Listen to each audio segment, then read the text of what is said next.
नमस्ते दोस्तों, horror story with Bajrang में आपका स्वागत है। दोस्तों, आज की कहानी इतनी डरावनी और रहस्यमयी है कि इसे सुनने के बाद आप रात को अकेले सोने से पहले 10 बार सोचेंगे। ये कहानी है एक ऐसे परिवार की जिसके साथ एक रात ऐसी घटना घटी कि उनकी जिंदगी हमेशा के लिए बदल गई। तो चलिए, बिना वक्त गंवाए शुरू करते हैं। रात के 11:30 बजे थे। दिल्ली से बनारस जाने वाली गंगा कावेरी एक्सप्रेस अपनी पूरी रफ्तार से पटरियों पर दौड़ रही थी। ट्रेन की खिड़की के बाहर घना अंधेरा था और शीशे में सिर्फ यात्रियों की परछाइयां झलक रही थीं। 16 साल का रवि अपनी मां सुमन और पिता अजय के साथ स्लीपर कोच में बैठा था। ये रवि का पहला लंबा ट्रेन सफर था और उसकी आंखों में उत्साह के साथ साथ थोड़ा डर भी था। सुमन खिड़की के पास बैठी थीं, लेकिन उनकी नजरें बार बार अपनी गोद में रखे एक पुराने लकड़ी के डिब्बे पर जा रही थीं। उस डिब्बे में कुछ ऐसा था जो सुमन को बेचैन कर रहा था। अजय, जो एक सरकारी कर्मचारी थे, अपनी सीट पर किताब पढ़ने की कोशिश कर रहे थे, लेकिन उनकी आंखें बार बार सुमन की ओर जा रही थीं। रवि को यह सफर रोमांचक लग रहा था। वह बनारस में अपनी नानी के घर पहली बार जा रहा था। अजय और सुमन मूल रूप से बनारस के रहने वाले थे, लेकिन अजय की नौकरी के चलते 18 साल पहले दिल्ली शिफ्ट हो गए थे। रवि का जन्म दिल्ली में हुआ था और उसने अपनी नानी को सिर्फ फोन पर ही बात की थी। इस बार नानी ने जिद की थी कि पूरा परिवार बनारस आए। अजय ने सोचा कि यह एक अच्छा मौका होगा रवि को अपनी जड़ों से जोड़ने का। लेकिन सुमन की बेचैनी कुछ और ही कहानी बयान कर रही थी। ट्रेन अपनी रफ्तार से चल रही थी। बाहर हल्की कोहरा छा गया था और खिड़की पर ठंडी हवा की सनसनाहट सुनाई दे रही थी। रवि ने अपनी मां से पूछा, मां, तुम इतनी चुप क्यों हो? कुछ हुआ है क्या? सुमन ने हल्की सी मुस्कान दी और कहा, कुछ नहीं बेटा, बस थोड़ा सिर दर्द है। लेकिन उनकी आवाज में एक कंप कंपी थी जो रवि के कानों तक पहुंची। उसने कुछ और पूछने की सोची, लेकिन तभी ट्रेन अचानक धीमी हुई और रुक गई। कोच में बैठे बाकी यात्री भी हैरान होकर एक दूसरे की ओर देखने लगे। कुछ मिनटों बाद टीटी की आवाज गूंजी, सभी यात्रियों से अनुरोध है कि थोड़ी देर के लिए शांत रहें। ट्रेन में कुछ तकनीकी खराबी आ गई है। हमें रात के लिए कानपुर स्टेशन पर रुकना होगा। यह सुनकर कोच में खुसुर-पुसुर शुरू हो गई। अजय ने सुमन की ओर देखा और कहा, कोई बात नहीं, हम कानपुर में रात रुक जाएंगे। सुबह पहली ट्रेन से निकल लेंगे। सुमन ने सिर्फ सिर हिलाया, लेकिन उनकी आंखों में एक अनजाना डर साफ दिख रहा था। कानपुर स्टेशन पर उतरते ही रात का सन्नाटा और गहरा लगने लगा। कोहरा इतना घना था कि स्टेशन की लाइट्स भी धुंधली दिख रही थीं। स्टेशन पर सिर्फ कुछ रिक्शे और टैक्सी वाले दिख रहे थे। अजय ने जल्दी से स्टेशन के पास एक छोटा सा होटल बुक कर लिया। होटल का नाम था नवाब लॉज। बाहर से देखने में यह होटल पुराना और थोड़ा उजाड़ लग रहा था, लेकिन कोहरे की वजह से उनके पास और कोई विकल्प नहीं था। होटल का मैनेजर, एक बूढ़ा व्यक्ति जिसके चेहरे पर गहरी झुर्रियां थीं, ने उन्हें चाबी दी और कहा, रूम नंबर 205, दूसरी मंजिल। लिफ्ट काम नहीं करती, सीढ़ियों से जाना होगा।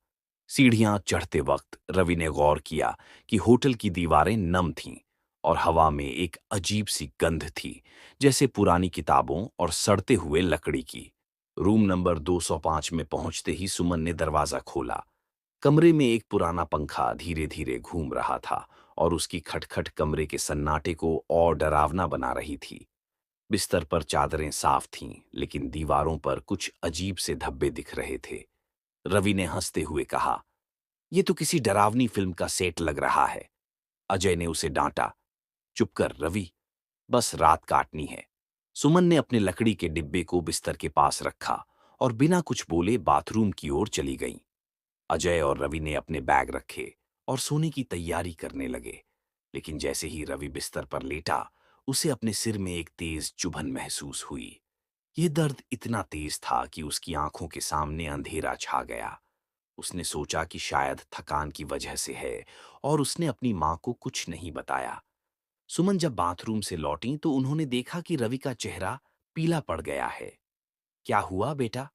उन्होंने चिंता से पूछा। कुछ नहीं मां, बस सिर में थोड़ा दर्द है, रवि ने जवाब दिया। सुमन ने उसका माथा छुआ और चौंक गई। उसका माथा गर्म था, जैसे उसे तेज बुखार हो।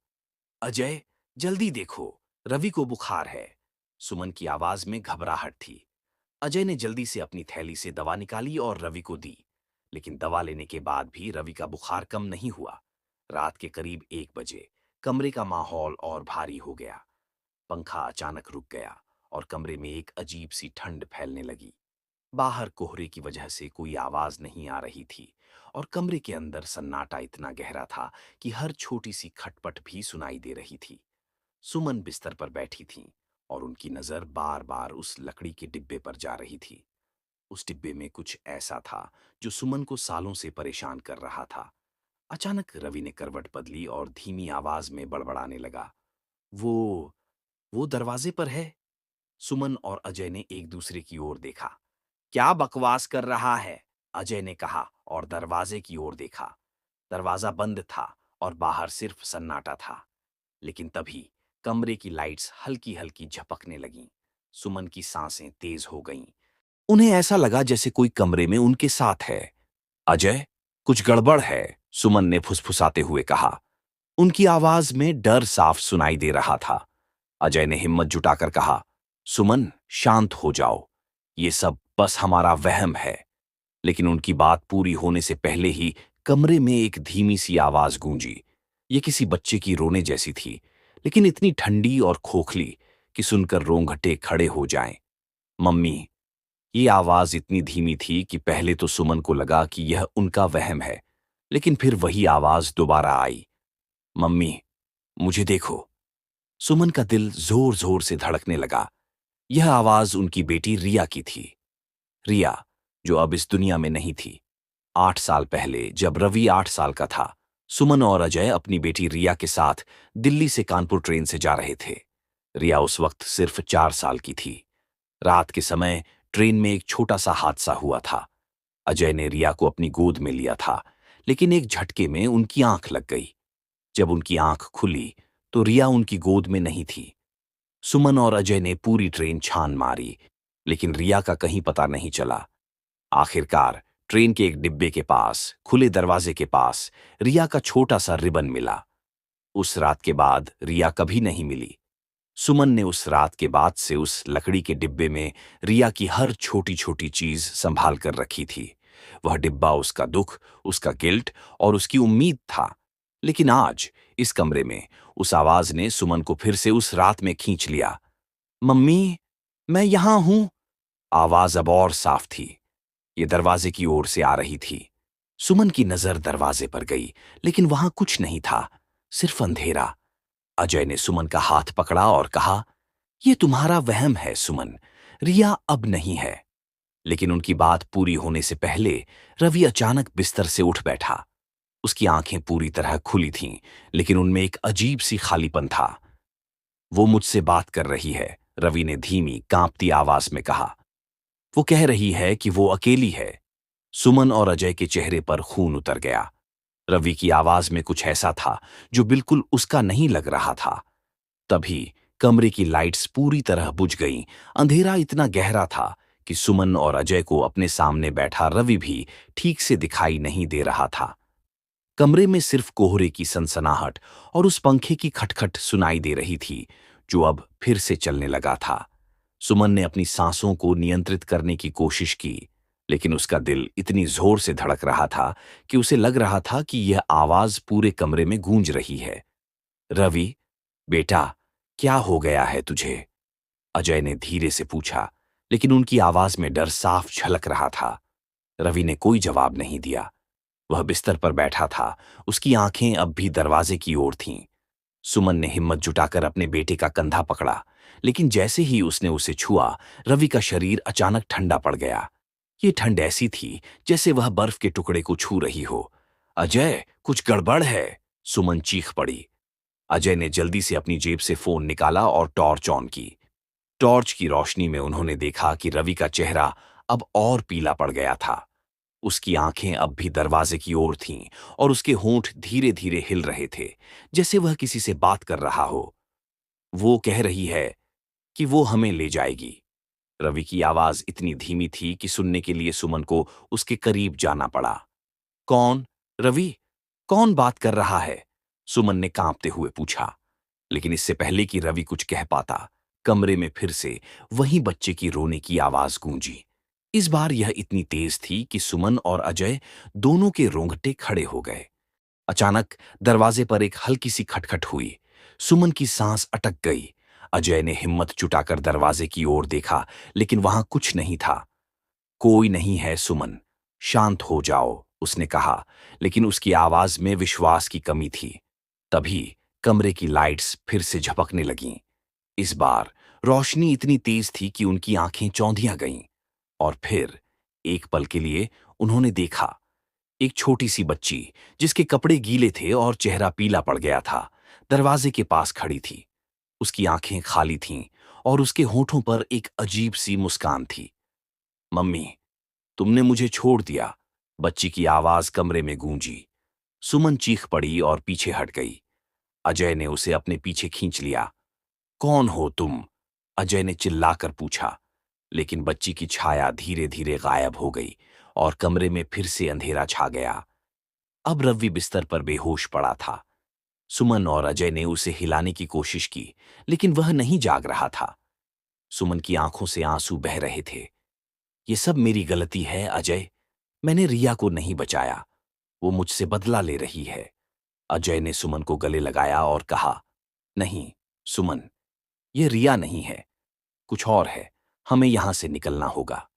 उन्होंने जल्दी से अपने बैग उठाए और होटल स्टाफ को बुलाने के लिए दरवाजे की ओर बढ़े। लेकिन जैसे ही अजय ने दरवाजा खोलने की कोशिश की, वह बंद था। बाहर से कोई ताला नहीं था, लेकिन दरवाजा हिल ही नहीं रहा था। तभी सुमन की नजर उस लकड़ी के डिब्बे पर गई। उसने डिब्बा खोला और उसमें रखा रिया का रिबन निकाला। उस रिबन को देखते ही उसे उस रात की याद आ गई जब रिया गायब हुई थी। उसने उस रात एक अजीब सी छाया देखी थी, जो रिया जैसी नहीं थी। उस छाया ने सुमन को डराया था, लेकिन उसने इसे अपना वहम समझकर टाल दिया था।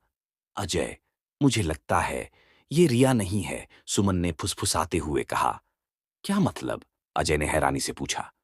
सुमन ने डिब्बे से एक पुरानी तस्वीर निकाली, जिसमें रिया और रवि एक साथ हंस रहे थे। मैंने उस रात कुछ देखा था अजय, एक छाया। वो रिया नहीं थी, वो कुछ और थी। तभी रवि अचानक बिस्तर से उठा और दरवाजे की ओर चलने लगा। उसकी चाल ऐसी थी जैसे कोई उसे खींच रहा हो। सुमन ने उसे रोकने की कोशिश की, लेकिन रवि ने उसका हाथ झटक दिया। वो मुझे बुला रही है मां, मुझे जाना होगा, उसने कहा, और उसकी आवाज में एक अजीब सी गहराई थी। अजय ने रवि को पकड़ लिया और उसे बिस्तर पर वापस लिटाया। कोई नहीं बुला रहा रवि, ये सब तुम्हारा वहम है। लेकिन तभी कमरे की दीवार पर एक छाया दिखाई दी। ये एक छोटे बच्चे की छाया थी, लेकिन उसका चेहरा धुंधला था। सुमन की सांस अटक गई। उसने अजय का हाथ पकड़ा और कहा, देखो, वो वहां है। अजय ने टॉर्च की रोशनी दीवार पर डाली, लेकिन वहां कुछ नहीं था। सुमन, तुम्हें भी अब वहम हो रहा है, वह चिल्लाया। लेकिन तभी कमरे में फिर से वही बच्चे की रोने की आवाज गूंजी। इस बार यह आवाज इतनी करीब थी कि सुमन को लगा कि कोई ठीक उसके पीछे खड़ा है। उसने धीरे धीरे पीछे मुड़कर देखा, लेकिन वहां कोई नहीं था। लेकिन तभी रवि की आंखें खुल गईं। उसकी आंखें अब पूरी तरह काली थीं। वो मुझ में है मां, रवि ने कहा, और उसकी आवाज में एक अजीब सी गूंज थी। सुमन और अजय स्तब्ध रह गए। तभी होटल का दरवाजा अपने आप खुल गया। बाहर गलियारे में एक अजीब सी रोशनी थी, जैसे कोई उन्हें बुला रहा हो। अजय ने हिम्मत जुटाई और रवि को गोद में उठाया। हम यहां से निकल रहे हैं, उसने कहा। सुमन ने लकड़ी का डिब्बा अपने सीने से लगाया और अजय के पीछे पीछे चल पड़ी। जैसे ही वे गलियारे में पहुंचे, उन्हें एक अजीब सी ठंड महसूस हुई। गलियारा खाली था, लेकिन हर कदम के साथ उन्हें ऐसा लग रहा था जैसे कोई उनके साथ चल रहा हो। सीढ़ियों तक पहुंचते पहुंचते सुमन ने पीछे मुड़कर देखा। वहां गलियारे के आखिरी छोर पर वही बच्ची खड़ी थी। उसकी आंखें अब भी खाली थीं और वह मुस्कुरा रही थी। मम्मी, तुम कहीं नहीं जा सकती, उसकी आवाज गलियारे में गूंजी। सुमन ने अजय का हाथ पकड़ा और चीखी, भागो! वे सीढ़ियां उतरने लगे, लेकिन हर कदम के साथ वह आवाज और करीब आ रही थी। आखिरकार वे होटल के रिसेप्शन तक पहुंचे। वहां का मैनेजर अब भी अपनी कुर्सी पर बैठा था, लेकिन उसका चेहरा अब और ज्यादा पीला लग रहा था। हमें मदद चाहिए, अजय चिल्लाया। लेकिन मैनेजर ने सिर्फ मुस्कुराया और कहा, कोई नहीं जाता साहब, वो सबको रोक लेती है। अजय और सुमन ने एक दूसरे की ओर देखा। तभी रवि ने अपनी आंखें खोलीं और सामान्य आवाज में कहा, मां, मुझे प्यास लगी है। उसकी आंखें अब सामान्य थीं और उसका चेहरा पहले जैसा लग रहा था। सुमन ने उसे गले लगाया और रोने लगी। अजय ने मैनेजर को अनदेखा किया और बाहर की ओर भागे। बाहर कोहरा अब छूट चुका था और सुबह की पहली किरण दिखने लगी थी। उन्होंने एक टैक्सी रोकी और सीधे कानपुर के एक मंदिर की ओर चल दिए। वहां एक पुराने पंडित ने उनकी कहानी सुनी और कहा, यह रिया नहीं थी, यह एक ऐसी आत्मा थी जो आपके दुख का फायदा उठा रही थी। लेकिन अब आप सुरक्षित हैं। रिया की आत्मा हमेशा आपके साथ है और वो आपकी रक्षा करती है।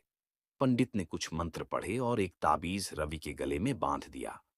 उस रात के बाद सुमन ने उस लकड़ी के डिब्बे को जलाने का फैसला किया।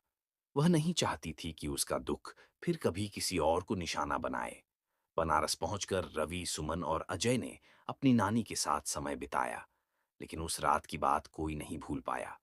सुमन को अब भी कभी कभी लगता था कि रिया उनके आसपास है, लेकिन अब वह डर नहीं, बल्कि एक सुकून महसूस करती थी। तो दोस्तों, ये थी आज की कहानी।